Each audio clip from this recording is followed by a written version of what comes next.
জায়গা জমি লিখে না দেওয়ায় মাকে ইট দিয়ে থেতলে খুন, অভিযোগের তীরে পলাতক ছেলে। ঘটনায় চাঞ্চল্য সুতি থানার কাসিমনগর এলাকায়। পুলিশ সূত্রে খবর, মৃতার নাম আদমানি বিবি, বয়স 70 বছর।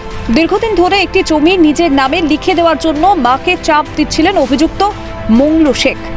কয়েকদিন আগে আবাসের টাকা পান আদমানি বিবি, সেই টাকাও নিজের কাছে রেখে দেয় অভিযুক্ত। এসবের মধ্যেই শনিবার রাতে ঘুমন্ত অবস্থায় মাকে ইট দিয়ে থেতলে খুন করে মংলু। এরপর তড়িঘড়ি পরিবারের সদস্যরা মহেশাইল হাসপাতালে নিয়ে যায় গুরুতর জখম আদমানি বিবিকে, কিন্তু চিকিৎসকরা তাকে মৃত ঘোষণা করে। অভিযোগ, আগেও একাধিকবার মায়ের সঙ্গে অশান্তি করত অভিযুক্ত।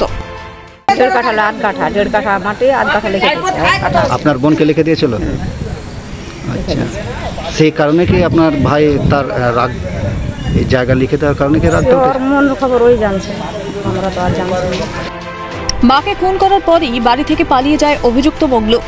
ইতিমধ্যে পরিবারের তরফে সুতি থানায় লিখিত অভিযোগ দায়ের হয়েছে। অভিযুক্তের সন্ধানে তল্লাশি চালাচ্ছে পুলিশ। মাকে খুন করার দায়ে অভিযুক্ত ছেলের বিরুদ্ধে দৃষ্টান্তমূলক শাস্তির দাবি জানিয়েছে এলাকাবাসী। মুর্শিদাবাদ থেকে শিবা সরকারের রিপোর্ট, ক্যালকাটা নিউজ।